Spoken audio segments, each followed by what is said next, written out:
Bismillahirrahmanirrahim. Assalamu alaikum dear students. Today my lecture is on types of matrices. Types of matrices में सबसे पहले हम definition लिखते हैं रियल मैट्रिक्स की। रियल मैट्रिक्स ऐसी मैट्रिक्स होती है जिसकी तमाम एंट्रीज जो हैं वो रियल नंबर हों, जैसे कि 1 2 3 या 1 2 3 4। Real matrix has all is entries all real matrix. इसी तरीके से कम्प्लेक्स मैट्रिक्स भी होती है जिसकी एंट्रीज अगर कम्प्लेक्स नंबर आ जाए तो वो कम्प्लेक्स मैट्रिक्स कहलाती है। तो उसके बाद हम जाते हैं what do you mean by the row matrix. Row matrix क्या है? रो मैट्रिक्स ऐसी मैट्रिक्स होती है जिसके अंदर रो तो एक हो लेकिन कॉलम की तादाद जितनी मर्जी हो।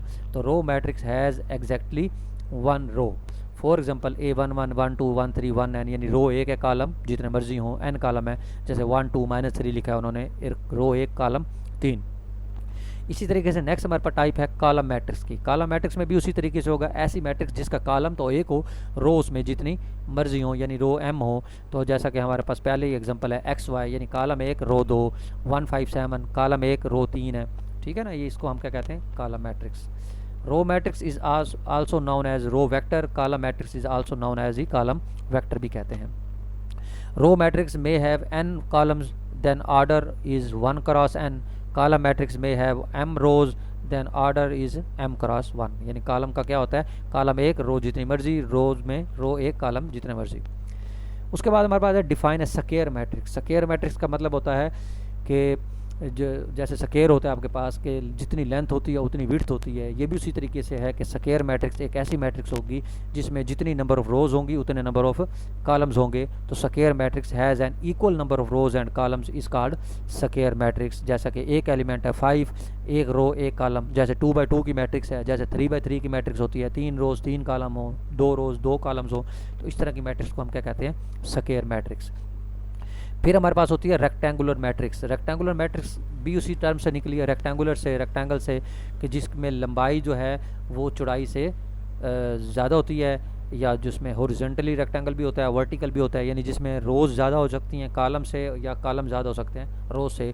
यानी नंबर ऑफ़ रोज़ और नंबर ऑफ़ कॉलम आपस में डिफरेंट होते हैं, एक जैसे नहीं होते। तो matrix whose number of rows and columns are not equal is called rectangular matrix. जैसा कि 2 by 3 की मैट्रिक्स आ जाए, 3 by 2 की मैट्रिक्स आ जाए, 1 by 2 की मैट्रिक्स आ जाए, 2 by 1 की मैट्रिक्स आ जाए, ये सारी मैट्रिक्स जो हैं वो रेक्टेंगुलर मैट्रिक्स हैं। तो ए matrix Aij m cross n is said to be square if m is equal to n, and rectangle matrix if m is not equal to n। यानी अगर m और n दोनों मुख्तलिफ होंगे तो रेक्टेंगल होगा, अगर m और n बराबर होंगे तो वो स्क्वायर मैट्रिक्स होगी। उसके बाद हमारे पास डेफिनेशन आती है प्रिंसिपल डायगोनल की। प्रिंसिपल डायगोनल मतलब मेन डायगोनल, इसको मेन डायगोनल भी कहते हैं।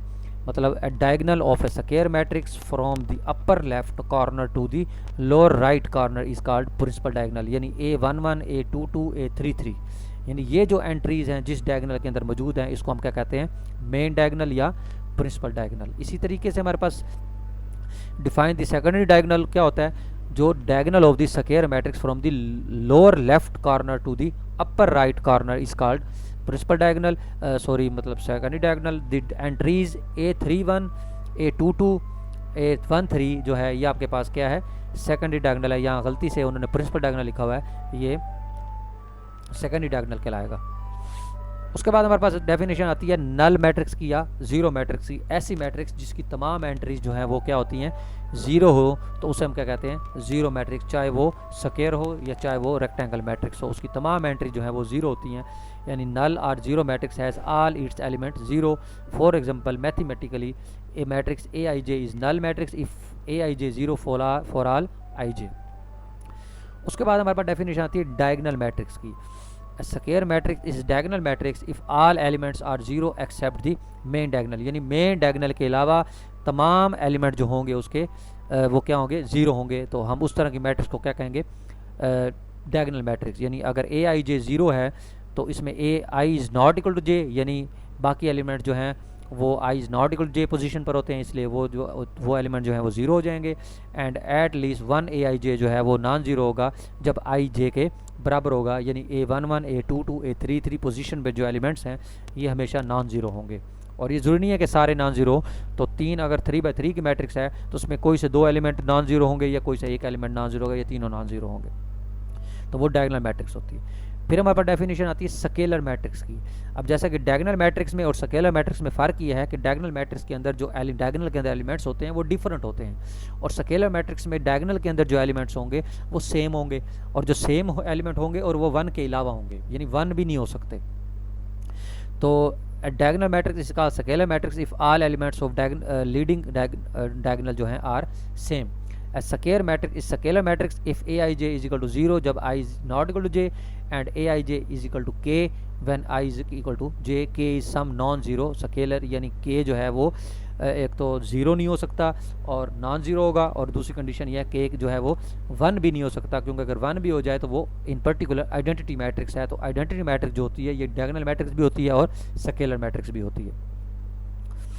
इसी तरीके से हमारे पास आती है यूनिट मैट्रिक्स और आइडेंटिटी मैट्रिक्स, यानी स्केलर मैट्रिक्स के अंदर जो हमने के लिया था वो हम उसको 1 ले लेते हैं, यानी लीडिंग डायगोनल एलिमेंट्स के अंदर जो एलिमेंट्स हैं वो आपके पास क्या होंगे, 1 होंगे। यानी डायगोनल एलिमेंट्स के अंदर का मतलब है डायगोनल एंट्रीज के तमाम एलिमेंट्स अगर 1 हो जाएं तो हम उसे क्या कहते हैं, डायगोनल मैट्रिक्स कहते हैं। Diagonal matrix is called an identity matrix if all elements of leading diagonal is are 1, या aij जो है आपके पास वो 0 हो जब i is not equal to j हो, और i जब j के बराबर हो तो aij की वैल्यू 1 हो, यानी 1 0 0 1 या 1 या 1 0 0 0 1 0 0 0 1, इस तरह की मैट्रिक्स जो हैं वो आइडेंटिटी मैट्रिक्स होती हैं। तो null matrix is denoted by o and identity matrix is denoted by i।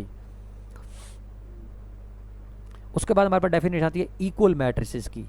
तो इक्वल मैट्रिसेस वो मैट्रिसेस होती हैं, इसमें 2 कंडीशन हमारे पास होती हैं। पहली कंडीशन तो ये है कि उनके आर्डर इक्वल हों, और दूसरी कंडीशन ये हैं आपके पास उनके एलिमेंट्स जो हैं वो भी सेम होने चाहिए।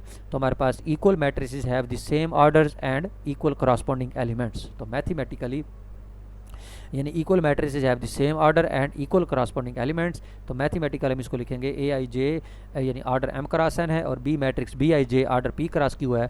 ये तब बराबर होंगी अगर m जो है वो p के बराबर हो जाए और n जो है वो q के बराबर हो जाए, और aij जो है वो bij के बराबर हो, यानी उसके एलिमेंट्स भी बराबर हों और उसकी एंट्रीज भी बराबर हों। तो तब हम उस मैट्रिक्स को क्या कहते हैं कि वो मैट्रिसेस आपस में इक्वल हैं। Thank you very much.